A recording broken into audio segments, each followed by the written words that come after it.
What's going on, folks, and welcome to another episode of the Jake and Joe Postgame Show presented by First Star Logistics here on the First Star Logistics YouTube channel. Today, we're giving away a couple of awesome Apple Watches as we discuss the Bengals' victory on Monday Night Football. I'm Jake Lisco, joined tonight by Mike Santagata from It's Always Game Day in Cincinnati and Bengals Talk SI, which has a URL that I always forget, but you can find his writing there and find him on Twitter at Bengals_Sands. We're going to talk about the biggest takeaways in this Monday Night Football game and honestly why I have fun watching the game. And we'll get into some X's and O's as well, because that's what we do here on the Jake and Joe Postgame Show, as Joe is at work and we've got Mike here instead. And one of the giveaway winners for that Apple Watch, that Series 10 Apple Watch, will be selected at the end of the show based on your participation in this chat on YouTube with hashtag Houday.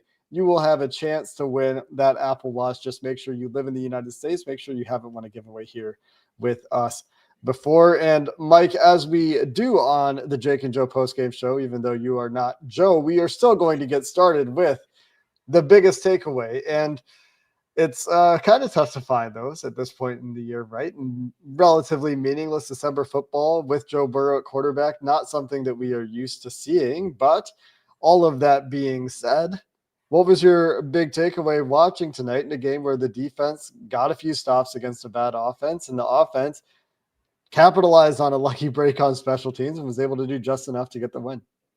Yeah, I felt like my biggest takeaway maybe was just prisoner of the ending, the moment there. The luck finally bounced their way, where it felt like every other game that muff punt would be them on the other side with one of their players trying to pick it up and run headfirst into a linebacker instead of just letting it go and getting the ball in field goal range with a chance to win the game.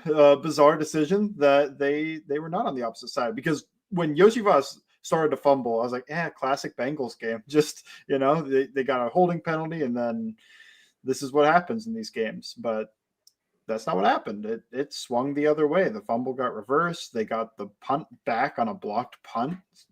Insane. That was just my quick takeaway. It's not like there's anything I could take towards next week out of this, but it kind of makes me look back and just go like, yeah, they could have won more games if they just caught breaks like this in a couple of these instead of being always on the opposite end.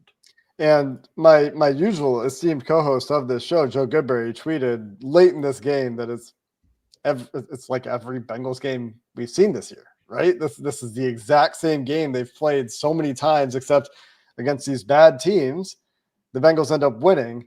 Against good teams, the Bengals haven't made the critical play. And in this case, it's Dallas making a huge mistake, obviously, but this in so many ways follows so many patterns from other games we've seen this season, where the Bengals are roughly playing to the level of their opponents, and you have a close game down the stretch, and you're seeing Joe Burrow having to create a ton and a lot of pressure and inconsistent defense, let's say, at best. But in this case, you get one break at the end of the game that gives you the chance to go win it. And as chat is pointing out, they don't get the break on the obvious Joe Burrow face mask. And to be fair, they give up a pressure that should be a sack either way, but that is clearly a penalty as well that should be called.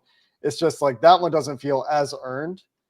It's a break they should have gotten. Don't get me wrong. That's a call that should have been made, but they also had a failure on that play. And think of, the pass interference call that Jamar Chase draws in this game, and he doesn't make the catch through contact, and that could have been a touchdown if he keeps his feet there. Think about instead the play on the Dallas end, and I don't remember who it was, but there was a penalty called. It was Josh Newton covering Brandon Cooks in the end zone, where he's called for holding. Cooks fights through it and scores a touchdown. So instead of an automatic first down there for the Cowboys and having to do it on another play, fighting through contact and overcoming those penalties is one way to win football games. Well, let's take a look here at that blocked punt, because what an insane play it was. The punt didn't even get to the line to gain for the first down, which I personally find to be a little bit comical. But we'll just take a look here, because it was pointed out by someone else. I didn't notice this live, that Mumajong Meta is responsible for the guy who's going to get in there and block the punt. He didn't block anybody. He watched the guy go by him. And Mumajong Meta finds the ball in the air after it's been blocked, is following the ball, and Mumajong Meta recovers the, I guess, officially muffed punt. John Yeah. Meta not playing much in this game, but funny and central to the special teams play. What a whiff from 40. Yeah, Jung Meta. It was a funny whiff. Just he's on his knees. The thing that I find hilarious is like, what are you going to get out of recovering that punt? Because he just runs straight into Jung Meta and falls over. Like that's what would have happened to you. There's no ceiling on this play for Dallas. But hey, whatever. It is cool that he completely whiffed that block and then went up and recovered the punt there. But they haven't got those breaks. That's my biggest takeaway. Is like they got the big break of the game. Like I'm sure if you looked at the win probability, whatever, this would be the biggest swing. It would be going from probably Dallas probable to win this game, getting the ball, to Cincinnati has won the game. And if they could do second by second win probability, the win probability on the blocked punt to when they recovered it would be like 90 to like 10. It would be insane. The Bengals did still have 3 timeouts there, so it would have still been a big swing, but it wouldn't have been like 99% like Dallas can kneel it out and take a field goal to then the Bengals having the ball and a chance to go down and score. Yeah. The big takeaway for me, Mike, a little bit different. I'm not thinking about the lucky breaks, although I think that is a good point. As those of you who have just arrived, you have a chance to win that Series 10 Apple Watch with hashtag Houday in the comments. And next week, in case you haven't seen it on the side there on the YouTube stream, we're giving away a couple Bengals themed PlayStation 5s. That's a pretty hefty prize we'll be giving away next week. This week, we've got that Apple Watch with hashtag Houday in the chat. You only have to enter that Houday hashtag once. Additional entries will not get you additional entries into the drawing. But for me, Mike, as we get to the big takeaway for me watching this game was just it's fun to watch Ja'Marr Chase play football. I think that's a big one for me. It's fun to watch Ja'Marr Chase and Joe Burrow play football and Chase Brown play football. Chase Brown really coming into his own.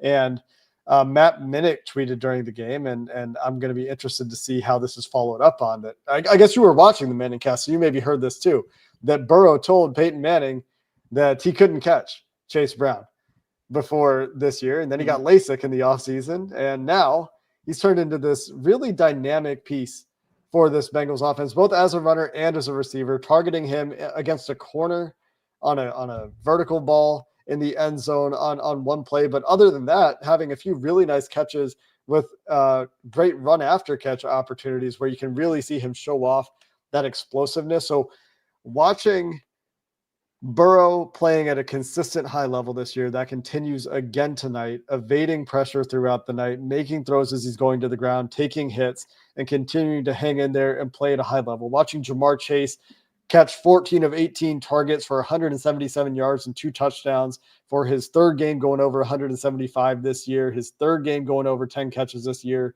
and like his fourth game, I think, with 2+ touchdowns in the game as he continues that pursuit of that Triple Crown. That's fun. And while the defense is not so fun right now, and the season hasn't been so fun, at least we have this one thing with this Bengals team that is fun. Yeah, I was going to find real quick. This Ja'Marr Chase just volume crazy. 14 catches, 177 yards, and 2 scores. He's the first receiver with 10+ catches, 175+ yards, and 2+ touchdowns in a game since Ja'Marr Chase in Week 10 against the Ravens, and the first receiver to do before that since Ja'Marr Chase in Week 5 against the Ravens. I mean, when they're locked in on each other, they are locked in. I thought what was interesting to me defensively from Dallas was they played a lot of middle field open stuff, but there was a lot of that quarters, and the Bengals opted to just run deep outs, comebacks, whatever, because really when you think about quarters as an isolation coverage, you've got anytime that guy's going vertical on the outside, that corner is matched up on him. The safety's not helping, the underneath isn't really helping. So those deep outs, those comebacks, unless cover 2, those don't work, but quarters that works. So I think that was part of the gameplay, was just keep hammering that when they go there. And then when they go cover 2, it felt like they went across the middle more often. And those deep outs and deep comebacks also work against 2-man, which Zimmer was employing a little bit. Don't really work too much against the cover 0 stuff, but I thought it was interesting to be able to isolate Chase in these situations, to be able to throw him the ball that often. And really working underneath not just with Jamar Chase, but the entire passing offense. On passes aimed more than 10 plus yards downfield, out of his 44 attempts in this game, only 4, 8, 10. So 10 out of 44 targets aimed 10 plus yards downfield. Only 2 of those targets aimed 20 plus yards downfield. 0 for 2 on deep shots in this game, 1 to Chase Brown and 1 to Jamar Chase. I think those were the 2. And he was 5 for 8 in the intermediate part of the field for 79 of his yards, according to PFF charting. And that one interception he had, which is one of his worst throws of the year, which was a weird one. We can talk about that one a little bit too. But outside of that interception, it was a remarkable game for Burrow with doing things that look fairly pedestrian. It's not like there were a ton of wow throws in this game, although there were a number of them where he's making really great throws as he's getting hit. But when you can pile up that kind of yardage after catch, one, it speaks to how good Jamar Chase is and how good Chase Brown was in this game, because those guys really carried the load for this offense. But two, the ball placement from Joe Burrow, leading receivers into yards after catch in this game, I thought was fairly exceptional as well. And one of those elite traits for Burrow that really shined in this game. Yeah, I think one of the cool things about listening to the Manning cast is they don't really have the Bengals bias on, but in the first half, you get Bill Belichick, you get Peyton Manning, you get Eli Manning all talking about this game. Bill Belichick is worried, very worried, because they're talking about like, what are the keys to the game? And it's about keeping Burrow in the pocket. And we saw throughout the game when Burrow was able to escape the pocket or maybe just buy time within the pocket, was able to extend plays and find stuff down the field. With this great job of keeping his eyes up. And another part was just the amount of times that you would hear Peyton Manning just like, oh, great throw about, and you talk about like he's throwing the out to the field here. That's a longer throw than you think. And you get like, some people have done like the Burrow doesn't have a great arm type of stuff, but he can make every throw. If you can make a 10-yard out to the opposite side of the field with tight coverage on it, you can make any throw in this league, because it's not about the deep balls, it's about the zip. And we also talked about this off the air. He made a great zip throw on a shallow cross play to Drew Sample, where shallow cross is just a guy's going underneath. Sample goes up and kind of sits right over the ball at about 10 yards, and he keeps it away from the linebacker. A little bit of a tight window throw. So those are all the good things. And then that throw was terrible. It was a bad read, bad throw. Like it was airmailed, triple coverage. Like there's a chance you could fit that in there. And I think that's what Burrow ended up doing, was just like like, let me just try to put this exactly where Chase can get it. And then ends up, you talk about like pitchers, instead of just throwing the ball, they're trying to aim it. He tries to aim it, ends up sailing on him, when on the opposite side, it's a bad read because they got quarters and T. Higgins is running that corner stop route, the swirl. And that's a great beater because he's isolated. He's pushing him outside, then turns around. It's a very easy throw to T on that play. But it is what it is. There's good and bad, but that was one of the worst throws Burrow's made this season, because a lot of his interceptions you kind of point to like, I don't know if that was on him. This one you go, that was on him. That was on him. Yeah. It was one of like 3. I was trying to remember. And he's had a couple that could have been picked that weren't picked, that were interception worthy throws, I would say. But I would say you can probably count them on one hand this year. The actual like, Joe's really going to want that throw back. That's really putting the ball in danger. That's certainly one of them. T. Higgins, though, I wonder if the confidence wasn't there for T. Higgins tonight, the way this game went, where the 50-50 ball didn't go T. Higgins' way. I don't think Burrow was necessarily happy with the way that route developed. That was the 3rd and 2 fade. Not a play call that I love. I'll point that out there on 3rd and 2. We can talk about that a little bit as well. And on a night where, like, generally I thought the offense was fine within structure for the most part. They found some good stuff with Chase Brown from a scheme perspective. The running game had some good hits between a bunch of running into brick walls, because that's what this running game is this year for the Bengals. But T. Higgins with the drop as well, in addition to that red zone fade, where you maybe could have seen that the confidence wasn't as much there with him tonight, whereas Jamar Chase was rewarding almost every ball Joe Burrow threw him. Jamar did also have 1 drop on his 18 targets. Could have had another catch, like I mentioned, on a play that was not counted in the box score due to pass interference. And that would have been, I guess, 19 targets for 15 catches if he comes down with that one. But really impressive game for Jamar Chase, rewarding those throws, like I said, from Joe Burrow. And again, in pursuit of that Triple Crown, which Jamar Chase leads by a few catches, many touchdowns, and a few yards. The Bengals got him 10 targets in the first half, which I think someone said set a career high for Jamar Chase for first half targets, finishes with 18 targets in the game. And I don't know about you, Mike, but from an entertainment factor perspective, sign me up for 20 targets for Jamar Chase every game the rest of the season. There's some stuff that, goes along with that the Bengals would have to clean up to really make me buy in there. But it's fun to watch Jamar Chase get those targets. Yeah, I would love to get to the point that we're having a conversation about, like, is this Jamar usage? Are we taking the tread off the tires here? Do we have to worry about how much he's being used this season? It's great. I mean, sure, they're in it, but they're out of it type of thing in this playoff thing. So, yeah, it's just very fun to watch Joe Burrow throw to Jamar Chase. And why not? Just go break Brandon Marshall's catch record next game. Why just throw it to him? He's probably good. He'd probably do it. Give him 25 targets. He might do it. So I think it's fun. What I find interesting is, yes, T. Higgins and Jamar Chase both had a drop, I think, early in the game for both of them. The Jamar one was like an out route that was thrown a little inside. I think it was first quarter for both of them. T kind of folded from there, just confidence-wise. I don't know what happened, but Jamar didn't phase him, and he obviously had an amazing game. I also think that maybe Burrow's confidence and T was a little bit more shot than it was in Jamar, just based off what happened on those following throws. But it shows you that confidence is key, even with these great wide receivers, and that works for them and for the quarterback having confidence in them. But to still get 20-something I think it was 20 targets maybe in that game for Chase, insane. When, like I said, they're locked on. They're locked on. Even when T. Higgins is on the field, when that connection is there, it's great. And they weren't really bracketing Jamar Chase that often, which is like the surprising part to me. I had that thought watching the game. I was like, is Mike Zimmer receiver blind? Does he just like be like, you know what, we're just gonna do what we're gonna do? I can't double him, put two guys in the A gaps. Come on.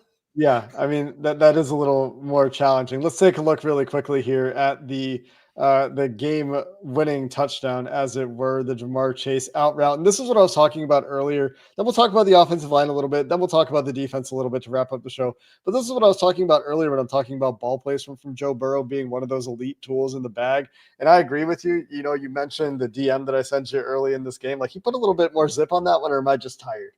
Because everything looked like it was moving really fast for me. I got to be honest, in the first quarter. Like, this field, like, I almost was going to say something like, this field plays fast. These offenses look like they're flying around out there. And it felt like there was more speed going on. And so I wanted to confirm with someone else that there's a little bit more zip on the ball. And I felt like we saw that a couple times in this game from Burrow. This is not an example of that. This is an example of great ball placement from Joe Burrow. And as is pointed out by Brandon in the chat, hopefully his leg is all right. And if you're watching on the stream, you can see this black sleeve over his left knee that was added to his knee after he took that brutal face mask that wasn't called, and came up a little bit gimpy on that left knee. And he said after the game that he was feeling good in the moment in the post-game interview on the field. And he said he'd have to see how he feels the next day. I haven't obviously had a chance to catch his presser that's happening probably right now as we're doing the show. But anyway, let's let this play run. We're going to watch Jamar Chase at the bottom of the screen here run that out, and you're going to watch Joe Burrow lead him back into the middle of the field. He talked about this one in the post-game as well. And by bringing Jamar back a little bit and not leading him to the sideline here and leading him out of bounds with time going down, right? And you don't really necessarily want the clock to stop here with 3 timeouts for each team, but it gives Jamar a chance to size up this corner and just run by him. And here you see, as Joe Goodberry is in the chat, welcome, Joe. Hope you're having a nice shift. And you're going to see that Jamar Chase is able to turn this upfield and just leave a corner in the dust. And from there, he's able to jog into the end zone, which is faster than any of you in this chat can run at full speed. But a really fun play here. Go ahead, Mike, your thoughts. Built like a running back, moves like a running back, where he is a wide receiver through and through, but when he gets that ball, look how fast, quick turn, and then the acceleration here is just gone, and just destroy those angles and give him no shot here. Again, I don't want to rag on Zimmer too much in this game, but going single high there. What a decision. Yeah. What a decision with T. Higgins and Jamar Chase on the outside to give help over the middle of the field instead. But putting that ball on the inside is key from Burrow. And then just the movement ability from Chase also just sticks out to me here, where that corner doesn't think he can move like that. And then those guys don't think he can move that fast once he gets out of that catch either. So the ability to quickly turn into a runner afterward, I think that's also key for that becoming a touchdown. Yeah, and that's I've talked about this. I don't know if I've talked about this too much on any shows that I've done, but that's the stuff that reminds me of Steve Smith a little bit. That's that Steve Smith in his game, that running ability, that strength that he also has. He's not that much bigger than Steve Smith was. Steve Smith obviously a little bit shorter, right? He was like 5'9" or something, 5'10". Yeah, but he's got what, 3 inches. Yeah, so obviously a little bit taller, but Steve Smith like built similarly compact, like that running back kind of ability with the ball in his hands to make guys move with the ball in his hands. And I guess the last thing that we need to look at here on the offense is unfortunately this terrible no call. And this stuff is why I tweeted early in the game, like, man, do we really need to see Joe Burrow in these games? I was worried about some of the hits he was taking, but man. This is where I said, like, yeah, maybe they should have just kept that as a fumble. I'd rather that happen than this. Yeah, this is brutal. Like, not only is it a blow to the face, but that's like one of the most brutal face masks I've ever seen. And it wrenches his neck at a sideways angle into Kappa's butt as he's going to the ground, which cranks his neck more. And the weird thing here is, I don't know if you can see it here. You see his right hand kind of seize up on him there. I don't know if you see what I'm talking about here. Watch his right hand on the ball. I'll slow it down a little bit. It's probably just a reaction to his neck getting turned because it's before, or maybe it's his arm getting hit. I think it's right as the arm gets hit. But you can also see the left leg underneath of him there from the face mask, kind of like a horse collar type of situation. Yeah, so hopefully that knee is okay. That's, of course, the surgically repaired knee. And Joe Goodberry and I think someone else in our chat pointing out that Burrow postgame with an interesting comment. I'm confident we're going to be able to do what it takes to get T back. So let's quickly get to thoughts on the offensive line, and then we will circle back to that one. And we'll talk about the defense as well. So quick thoughts here, Mike. Offensive line, we got to see Micah Parsons tonight, obviously testing Cody Ford and Amarius Mims throughout this game. What were your quick thoughts on the offensive line that gave up a fair amount of pressure tonight against a pretty good Dallas pass rush? Yeah, they're lining Micah Parsons inside, and I think the reason is that the two guards were worse than Cody Ford. And I'm not saying Cody Ford's good. I'm saying that the guards were so bad that it's like those are the targets. They have a backup left tackle, and the guards are still the targets of this game. You want to know something crazy? What? Cordell Wilson has an 89 pass blocking grade on the first pass from PFF in this one. Alrighty, maybe it was just Kappa, but I saw pressure up the middle. I saw people on the ground, but it was a quick watch. So maybe Volson was actually a lead out there. And Osa Digazua, I think is his name, free agent target because he's also a good pass rusher. It's a good pass rushing unit. I thought they did a pretty good job putting guys on Parsons throughout the game, just getting 4 hands on him and getting chips. Not always, but as often as they could, and still get 5 guys out in that pattern. But man, I thought the guards just had a big target on them. Maybe it was just the right guard if PFF saying it was an 89, but I know that they were seeing plenty of pressure up the middle in this game.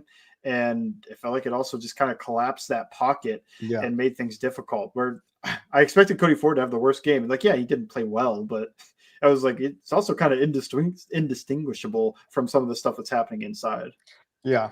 Not great on the offensive line. Joe Burrow, again, making the most out of a pretty chaotic protection day, I would say. Continuing to thrive in those situations. One of the things that has made this season from Joe Burrow so impressive, but again, it's not fun to watch him take those hits. I talked about a lot of the fun things that we did get to see in this game. The Jamar Chase stuff, the Chase Brown stuff. Chase Brown, awesome in this game, by the way.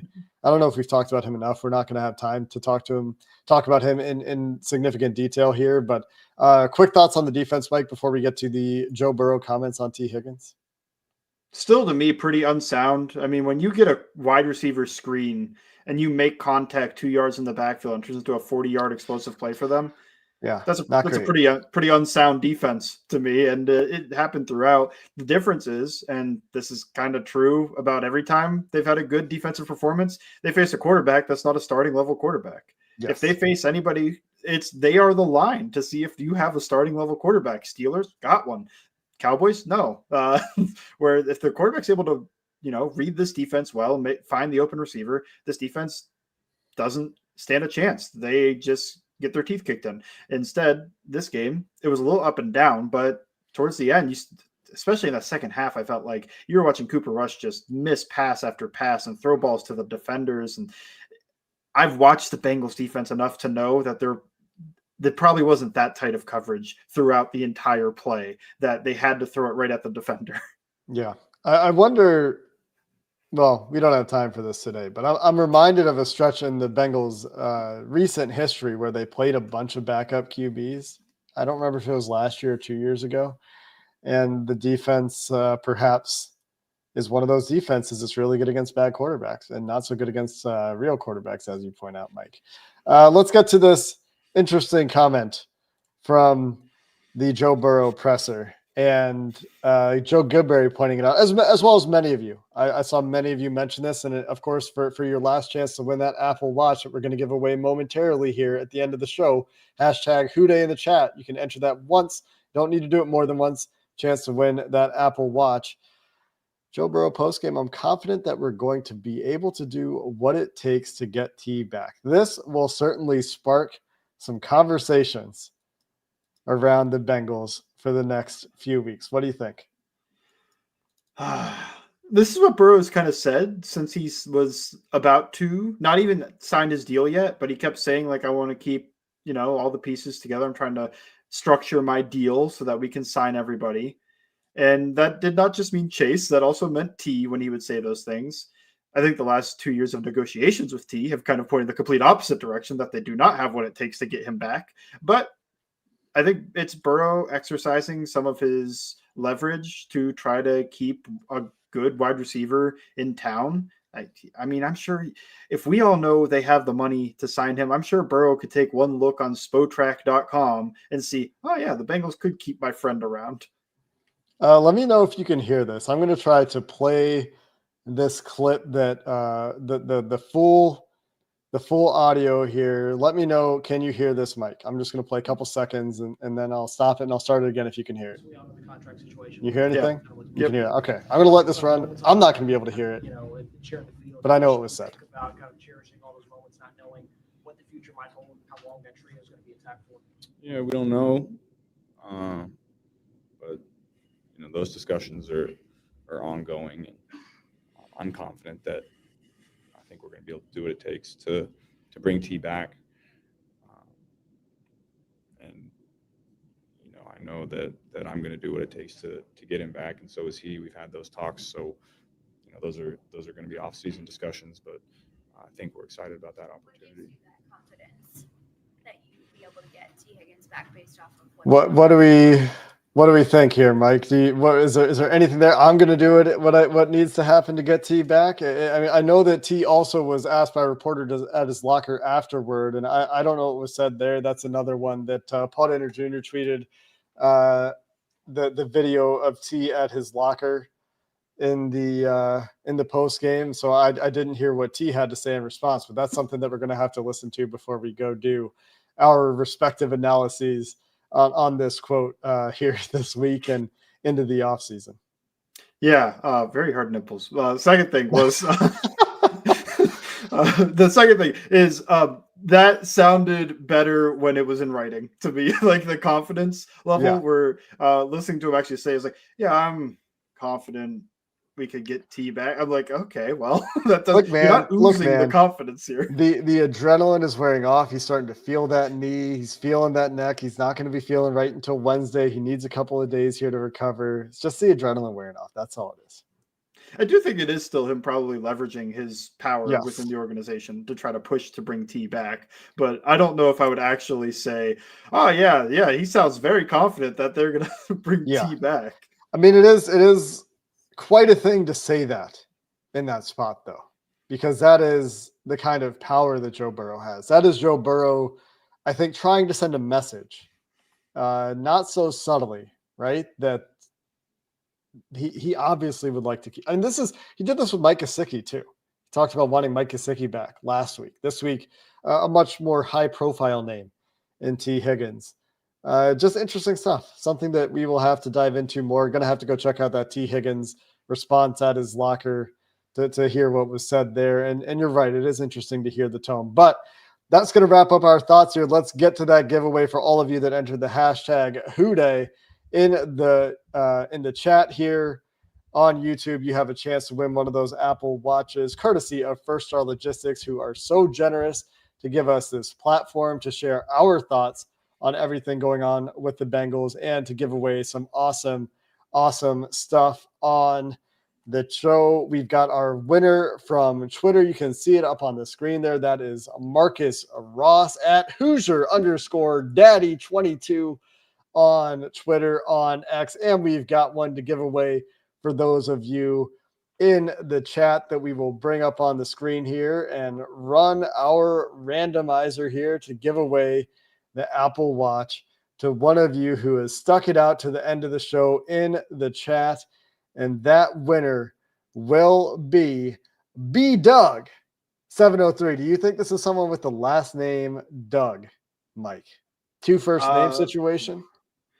I think that, his name is Doug, and they called him B-Dougie. B-Dougie. You are the winner of our second Apple Watch. Congratulations to Marcus and B-Doug. We'll get in touch with you guys to get you all watches. He says his name's Douglas. Douglas in the chat. Congrats to you, Douglas. Expect to see an explanation of what the B is about in your name when you receive that watch. Congratulations to our winners. That's going to do it for this episode of the Jake and Joe Postgame Show. Even though Joe wasn't here today, he was with us in the chat from his job. And we're, as always, presented here by First Star Logistics. First Star Logistics is hiring, so you can check out their website if you need to find out some more information. You're interested in that job. One of the fastest growing companies in Cincinnati. We can't say enough good things about the opportunity they give us here on YouTube to talk about the Bengals and give you guys some sweet stuff like that Bengals themed PlayStation 5 we'll be giving away next week. So make sure you're following at First Star Log on Twitter, at Jake Lisco, at Joe Goodberry, Dave Lapham's In the Trenches podcast. You'll see all the instructions in the tweet for a chance to win that PlayStation 5 next week. Appreciate you all for hanging out tonight. Until next time, thanks for watching and have a good one. Dave Lapham here, and every day I am grateful for my experience to have played professional football. As a player, I realize self-motivation, leadership, and appreciating your teammates are key. At First Star Logistics, you can use those same attributes to create the life you want for you and your family. Build your future by working hard like I did. You'll see results both on and off the field. Call First Star Logistics today and be part of our winning team.